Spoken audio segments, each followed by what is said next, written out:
I've had these Georgia boots for what, 1.5 years now, and they've been awesome. I'm going to clean them up, and I'm going to show you how I maintain these boots. I've been using these things pretty hard. They actually look great today because I've been pushing them through snow. So I've been trying to whack this guy all summer, and this is a fresh one from last night. There's his from the night before. This is not a regular gopher. This is a pocket gopher.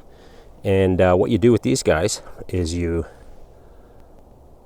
put a wick in that, stick that in a hole, let them have it. We got a dump of snow about a week ago, so they look a lot cleaner than they have been prior to the snowfall.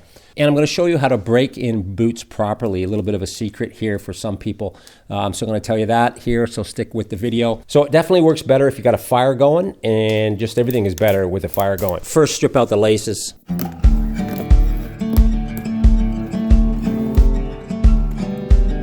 There they are with the laces out, and check those icicles out. That's not good. So these Georgia boots I use for work, so these have to be steel toe. Normally I don't think I'd get steel toe because when you're kicking stuff, and I like to kick stuff, you end up dinging up the leather. That wouldn't happen if the toe could move a little bit. And also with the steel toe, you got to be bang on with the size because you can't. These aren't stretching out. These aren't form fitting your feet in the toe department anyway. So that's something to take into consideration as well. So normally you could just kind of brush these guys off, but that's not what I'm doing. I'm going to scrub these guys good because I've got tons of dirt in there.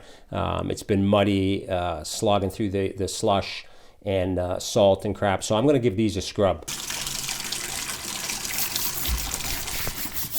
You can just use, whatever you use for dishes. Make sure and get in around the tongue. That's where it traps this crusty crap, and it'll end up eating away the leather. Place them by the fire. Make sure you don't cook them. And now's a good time to crack that beer.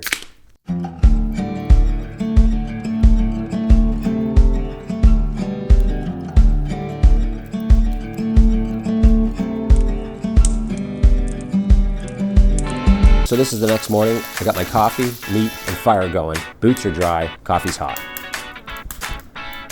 So this is what I've been using. This stuff is awesome. I've got a couple half tubes around here somewhere. I don't know where they went. The label's a little bit different now. I just got this one yesterday, but it's the same stuff, just a different label. This stuff is epic. I love it. I use it on my hand wag boots. I use it on all my shoes, leather shoes and boots. And I'm going to show you how to put it on these guys. Forgot to mention, I also use it on my leather knife sheaths. It's got this cool little foam applicator on the end, and you just squeeze it out, and then you push it into your boot, rub it in, and away you go. I like to have the boots warm when I do this. I'm not sure if that helps or not. But anyway, you just pop the cap off of this guy, squeeze this stuff out, and just kind of squish it in there. I get it deep all in here where the sole meets the leather.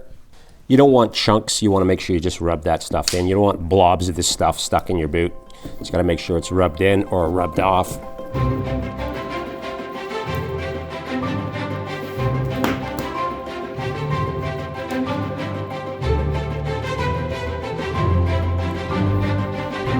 Here they are all cooked up, and I'm just warming them up and soaking this stuff in. But that's the finished product, and they just look amazing. They're just fresh and ready for the next day for sure. And again, I'm in wet, crappy conditions, so that's a must-do. But I highly recommend that Nikwax stuff. It's awesome. So now that I got them out, I might as well just finish up this review, a long-term review on the Georgia boots. These things have been awesome. I'll put a link to that first unboxing I did 1.5 years ago on these boots.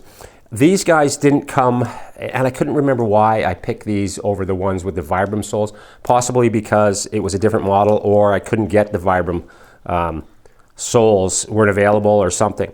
But I think if I was to do it again, for sure, get the Vibram soles. You can't beat that. But these have been holding up nicely. No issues with them whatsoever.